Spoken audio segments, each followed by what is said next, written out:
Hi, welcome to our channel. நம்ம இன்றைக்கி பார்க்க போகிறது கத்திரிக்காய் பொரியல். வாங்க எப்படி பண்ணுறதுன்னு பார்க்கலாம். ஒரு பாத்திரம் வச்சுட்டு ஆயில் ஊற்றிட்டு பச்சைக்கடலை பருப்பு 1 டீஸ்பூன் போட்டுட்டு கடுகு கொஞ்சம் போட்டுட்டு நல்லா பொரிஞ்ச உடனே ஒரே ஒரு வெங்காயம் சேர்த்துருக்கேன், தக்காளி 3 தக்காளி சேர்த்துருக்கேன். போட்டு நல்லா வதக்கிட்டு வதங்கறதுக்காக கொஞ்சம் உப்பு போட்டு நல்லா வதக்கிட்டு நல்லா வதங்கினதுக்கப்புறம் 2 பூண்டு நல்லா இடித்து சேர்த்துக்கலாம்.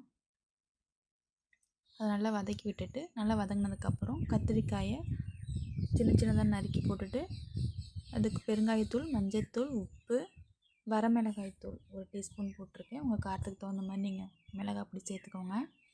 நல்லா போட்டு நல்லா வதக்கினதுக்கப்புறம் நல்லா எண்ணெய் பிரிஞ்சு வர வரைக்கும் நல்லா வதக்கணும். நல்லா வதக்கி விட்டுட்டு வந்தீங்கன்னா இப்போ எண்ணெய் பிரிஞ்சு வரும்போது இறக்கிக்கலாம். உங்களுக்கு தேவையான கத்திரிக்காய் வறுவல் ரெடி. பிடிச்சிருந்தால் லைக் பண்ணுங்கள், ஷேர் பண்ணுங்கள், கமெண்ட் பண்ணுங்கள், சப்ஸ்கிரைப் பண்ணிக்கோங்க. இது நீங்கள் சாப்பாடு கூட